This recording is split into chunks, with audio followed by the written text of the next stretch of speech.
Hi, it's me yet again. I hope you guys are having an extraordinary day.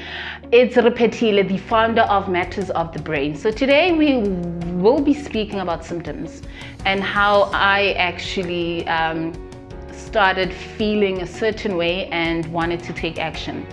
I remember when I was still a young kid, I was different from all my siblings and I was such a bully.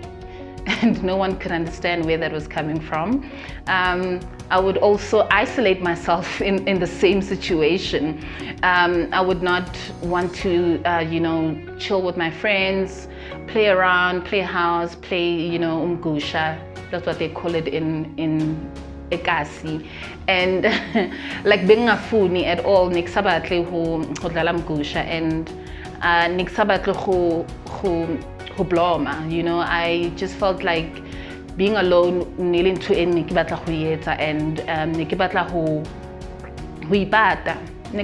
because next understanding what was going on with me, and having to bully my sister was one of the things that was painful to me. And it's not like Nikki chose her to bully her from nothing. I just felt like I had the power to just be nasty, and it was not a good experience because it split us as sisters, and our relationship just ended at around that age. And even though my dad used to be like, nah, don't fight, and my mom was just like, yeah, we're gonna give you. Actually, my mom was just like, get out of my house, get out of my house. You two are just dramatic, I remember there's this one time when she literally were fighting over an underwear, and then my mom was like, I'm gonna tear this underwear. You guys are gonna leave my house. Get out, you'll go to you'll go there. And it was so weird because I'm the one who started the fight. She didn't have to be reprimanded, I had to be. So it started when I was young, and the older I got, I recognized that I was starting to be a bit different. I started having suicidal thoughts over nothing, and I just felt unworthy because I wasn't clicking with my generation. The only person I actually clicked with was my best friend Zonke, and she understood me more than anyone could actually understand me. And when I went to high school, same thing, I isolated myself. I had a few gang that I used to chill with, like that was the illest gang ever. We were just like, we black in a white school, we go hang out, we go be messy, Unati Nelisiwe Yolo, Mandisa, we were like the illest team.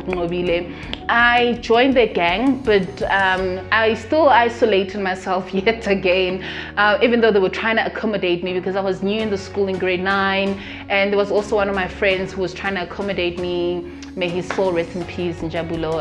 We miss you so much. Yeah, we miss you, man. We miss you, buddy. He was accommodating me. And Mona Munyani, funny enough, she's the biggest actress right now. She was also like the girly girl who accommodated me. We were like friends, and she left. And sadly, Njabulo had passed on due to a serious illness. I got to varsity, met new friends. In first year, I was cool. I was like the in chick. I was the vibe of the class. I was like not the bully, but I was like, I had the voice. I had everything. I was friends with everybody. Second year came, everything started to it was shaken. My life was shaken. I started having symptoms, and I remember it happened around Feb, because that's when I met my fiance. It happened around Feb, where I started noticing certain types of symptoms that I couldn't understand. I started hearing voices, and prior to that, when I still lived at home, my mom would not call me, but I would say, yeah, ma, and she'd be like, I didn't call you, so I think the voices started there.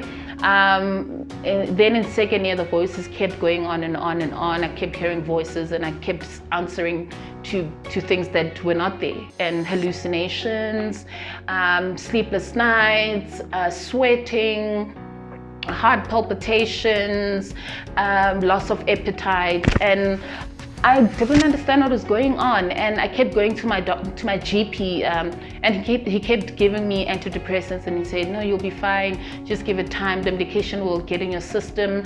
And it never changed. It really never changed. And I had to take a stand. I told him, I'm like, I'm ready. I don't know what a psychiatric hospital entails of. I don't know what a psychologist does. I don't know what a psychiatrist does, but I'm willing to take the journey. So I did that, and it was the beginning of a new journey. It was the beginning of a new path. And I met both of them, my psychologist and my psychiatrist. I got admitted at Denma in Pretoria for 3 weeks, which was a tough time for me because I had to be out of school. And having that thing of going to a psychiatric hospital and coming out, you have to be brave and lie to everyone and say, no, I was in hospital because I had flu or pneumonia. So my first interaction with my psychologist was just to give me like a personality test to just check the level of whatever that was going through me, and then she diagnosed me, but she wanted to do further tests with my psychiatrist, so I did a similar personality test with her, and they both had to have a discussion. And then I was finally diagnosed with bipolar type 1 actually back then, and I was diagnosed with generalized anxiety disorder. So the symptoms are always there. You might not see them, but the person who's going through the pain, and the person who's going through rejection, unworthiness, the person who's going through anxiety, the person who's going through depression, through suicidal thoughts, feeling like life is not going the way it's supposed to go. I say keep strong, and when you notice those symptoms, write them down and then speak to a loved one, and maybe it could be a step to getting help, getting professional help. That's what I always say to people who come to me and say, Rebs, this is what we're going through. Can you help us? Sometimes I can't help because I'm not a professional psychologist or psychiatrist, but I can help to a certain degree to say, you know what, go to your GP, then you'll get further help. And yeah, so those are the symptoms, unfortunately, that I had to go through. But I'm marching on, I'm better, I'm greater, and I'm on my meds, and life has never been better. There are downfalls, ups and downs, but those are the symptoms, unfortunately, that I had to go through in varsity and when I was young. And I hope you who's watching at home will try to help your friend, your loved one, your brother, your sister, your mom, your grandmother, so they can have a better life and better understanding of mental health. Thank you so much. Peace.